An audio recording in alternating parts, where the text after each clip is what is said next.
ઉપસ્થિત સર્વેને નમસ્કાર। આજે આપણે સૌ સમરથલાલ સુરનવાળાનો સન્માન સમારંભ યોજવા જઈ રહ્યા છીએ।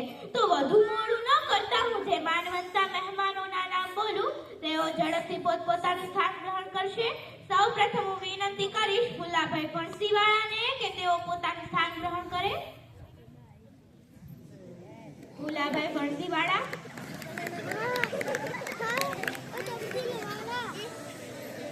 હવે પછીના ક્રમે લલ્લુભાઈ લસરવાળા પોતાનું સ્થાન ગ્રહણ કરશે। લલ્લુભાઈ લસરવાળા। હવે પછીના ક્રમે હું વિનંતી કરીશ બાબુભાઈ બટેકાવાળાને કે તેઓ પણ પોતાનું સ્થાન ગ્રહણ કરે।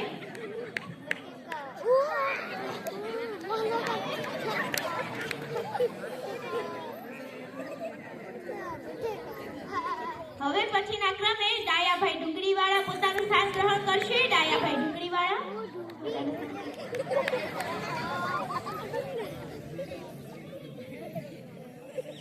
હવે ભીખાભાઈ ભીંડાવાળા અને રવજીભાઈ રીંગણવાળા પધારી રહ્યા છે, તેઓ પણ પોતાનું સ્થાન ગ્રહણ કરે।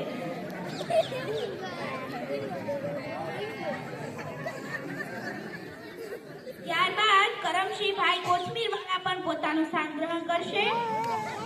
કરમશીભાઈ કોથમીરવાળા।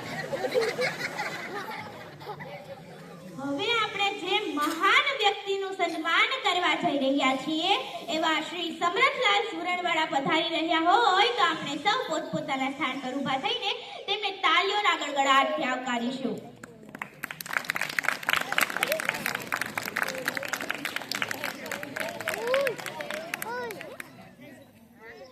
આપણે સૌ જાણીએ છીએ કે આપણા લોકલાડીલા એવા શેઠ સમરથલાલે ગાજરની સ્પર્ધામાં ઇનામ મેળવ્યું છે। તેમણે 3.5 હાથનું ગાજર ઉગાડીને પહેલાના બધા જ રેકોર્ડ તોડી નાખ્યા છે।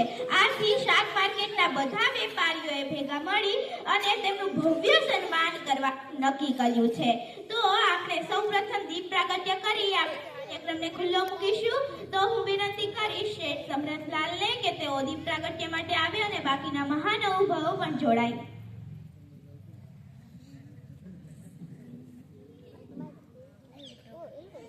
यथा शाक समूहेन भोजनं शात सुभाषितं तथा दीप प्रकाशेन जीवनं शात सुभाषितं आलुकादि फलानि च हरितानि हितानि च दीप प्रागट्य कालेऽस्मिन् मङ्गलं सर्वदा भवेत् मङ्गलं सर्वदा भवेत्।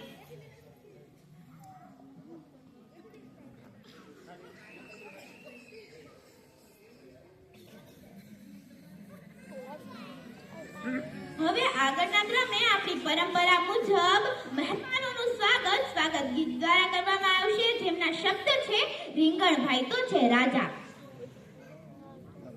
હાલો છોકરાઓ, રીંગણભાઈ રાજા વાળા।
ખૂબ ખૂબ સુંદર રજૂઆત. સૌ તાલીઓના ગડગડાટથી વધાવીએ. હવે હું સૌ પ્રથમ વિનંતી કરીશ ફુલાભાઈ ફણસીવાળાને કે તેઓ શેઠ સમરથલાલનો પરિચય આપે. ફુલાભાઈ ફણસીવાળા.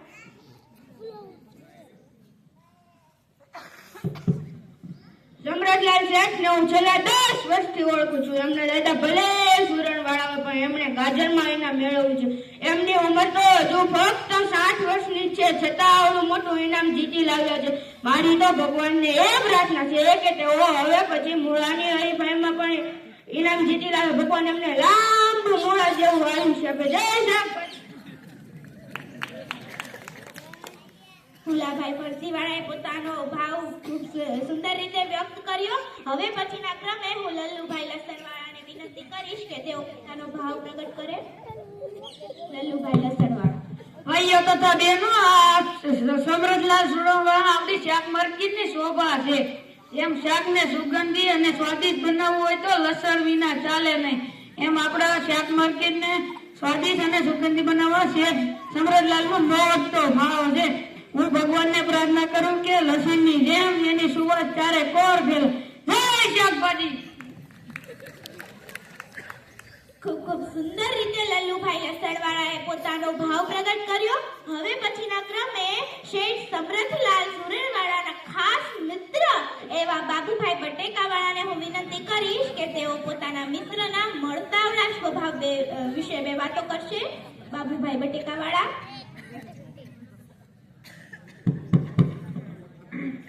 મારો ને શેઠનો સંબંધ નાના હતા ત્યારથી જ છે. એ સુરણવાળો હું બટેકાવાળો. અમે બંને ફરાળી. શેઠનો સ્વભાવ બીજાને જે લાગ્યો મને તો બટેકા જેવો લાગ્યો. મોટા મોટા વેપારથી માંડી નાના રેકડીવાળા સાથે, પોલીસ જમાદારથી માંડી ફોજદાર સાથે, અરે પ્રધાનથી માંડી પટાવાળા સાથે એ તો તરત જ મિક્સ થઈ જાય. જેમ બટાકો દૂધી સાથે, રીંગણા સાથે, કારેલા ને સક્કરિયા સાથે, અરે ટમેટા અને વટાણા સાથે મિક્સ થઈ જાય. એમ આપણા શેઠ બટાકાની જેમ જ મળતાવડા છે. બીજું તો વધારે હું શું કહું. જેમ બટાકો બધાય શાકમાં માનીતો છે, ઈ પછી આદમી હોય, બાયું હોય કે છોકરા હોય, બધાય બટાકાનો સ્વાદ હોશે હોશે માણે. એવી જ રીતે આપણા શેઠ પણ બધાયના માનીતા છે. કોથમીર વેચનારી બાઈને પછી 50 રૂપિયાની જરૂર પડી હોય તો સીધી શેઠ પાસે આવે. કોઈ વેપાર માર્કેટના સાફ સફાઈ વાળાને લગ્ન માટે જરૂરિયાત હોય તો શેઠ તો તૈયાર જ હોય. કોઈ વેપારીને ધંધામાં ખોટ ગઈ હોય તો સુરણવાળો તેને ટેકો કરે. જેમ બટાકો સૌનો પ્રિય છે એમ આપણા શેઠ પણ સૌના પ્રિય છે. આ વખતે તો તેને ગાજરમાં ઇનામ મેળવ્યું, પણ હવે હું મારા ભાઈબંધ હોવાના નાતે તેને અપીલ કરીશ કે આવતા વર્ષે તે 2.5 મણનો બટાકો ઉગાડી બીજું ઇનામ જીતી લાવે. જય સાહેબ. સુંદર, ખૂબ જ સુંદર ભાવસભર રજૂઆત. હવે હું આગળના ક્રમે વિનંતી કરીશ ડાયાભાઈ ડુંગળીવાળાને કે તેઓ પોતાનો પ્રતિભાવ આપે. ડાયાભાઈ ડુંગળીવાળા.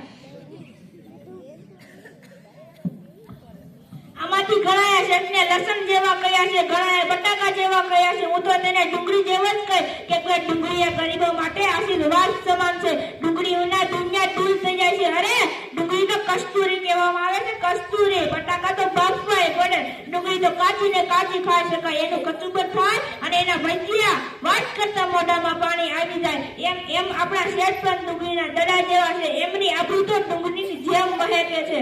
ડુંગળીની જેમ ગરીબના ઘરે જાય અને શેઠિયાના ઘરે પણ જાય. એને એકેય વાતનું અભિમાન નથી. તેવો શેઠ પણ ગરીબોની ઝૂંપડીમાં જાય અને મિલ મહિલના બંગલે જાય. એને એકેય વાતનું અભિમાન નથી. તેઓ પણ ડુંગળીની જેમ અન્ય ઉદ્યોગમાં આવે છે. તેઓ ખૂબ જ પરોપકારી છે. પૂર રાતનું કામ હોય તોય પહેલા અને રામ રોટલા આપવા પણ મોકલે. હું તો કહું છું શેઠજી, તમે ડુંગળીની જેમ ગરીબ અને અમીરની સૌની સેવા કરતા છો. જય સત. વાહ, ખૂબ જ ભાવભરી રજૂઆત કરી. હવે આગળના ક્રમે હું વિનંતી કરીશ કરમશીભાઈ કોથમીરવાળાને કે તેઓ 2 મિનિટ સમરથલાલને વિશે. શાકભાજી વાળા સૌ વેજીટેબલ ભાઈઓ, આ તકે મને બોલવાનો અવસર મળ્યો એ માટે હું આપ સૌનો આભારી છું. આમ તો હું વેજીટેબલ નથી, કારણ કે હું શાકભાજી વેચતો નથી, પણ આદુ મરચાં કે કોથમીર વેચવાનો ધંધો કરું છું. જુદા જુદા વેજીટેબલ ભાઈઓમાંથી કોઈએ શેઠને બટેટા જેવા કહ્યા, કોઈએ લસણ જેવા કહ્યા, કોઈએ ડુંગળી જેવા કહ્યા, પણ હું તો શેઠને કોથમીર જેવા જ કહીશ. કારણ કે ડુંગળી, બટેટા, ડુંગળી કે કોઈ પણ શાકદાળ કે કઢીમાં કોથમીર ન વાપરે તો તે ફીકા લાગે છે. આપણામાં કોથમીર ન વપરાય તો આપણામાં કોથમીર ન વાપરે તેને અક્કલનો કોથમીર કહેવાય છે. બધા જ શાક સારા, પણ મસાલો હોય તો જ શાક સ્વાદિષ્ટ બને છે. એટલા માટે શેઠને હું કોથમીર જેવા કહું છું. શેઠ ભલે ને 60 વર્ષના થયા પણ હંમેશા તાજા ને તાજા દેખાય છે.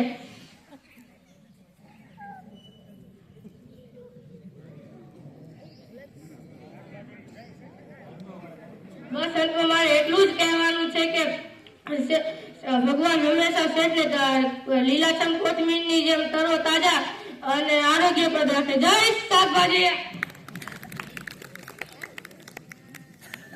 ખૂબ ખૂબ આભાર કરમશીભાઈ કોથમીરવાળાનો કે જેણે શેઠની મહેકની વાત પ્રસરાવી. હવે કાર્યક્રમને આગળ વધારતા હું સર્વ વેજીટેબલ્સ ભાઈઓને વિનંતી કરીશ કે તેઓ શેઠ સમરથલાલને ચીલ્ડ આપીને અને શાલ ઓઢાડીને તેમને સન્માનિત કરશે.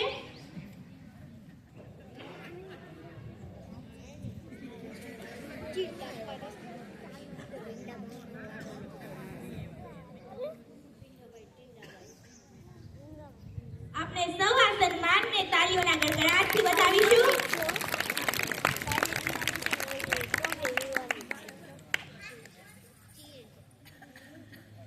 અંતમાં સન્માન કાર્યક્રમ જેના માટે થયો હતો એવા આપણા યશ કલગી સમાન શેઠ સમરથલાલને હું વિનંતી કરીશ કે તેઓ પોતાની ઉર્મિઓ વ્યક્ત કરે. શેઠ સમરથલાલ. સૌપ્રથમ તો આજના દિને મારું આ ભવ્ય સન્માન કરવા બદલ આપ સર્વે વેજીટેબલ ભાઈઓનો હૃદયથી ખૂબ ખૂબ આભાર.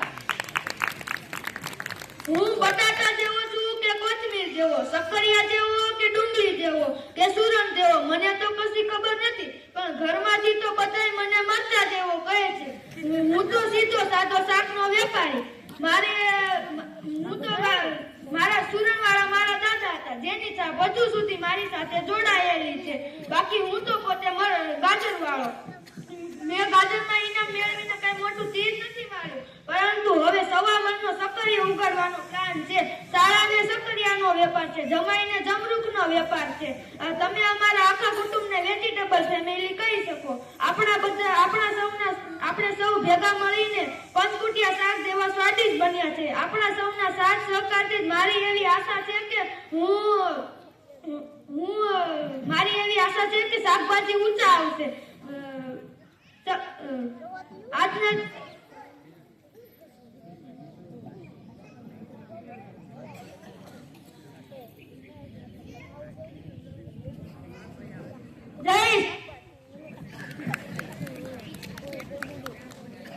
ધન્યવાદ શેઠનો.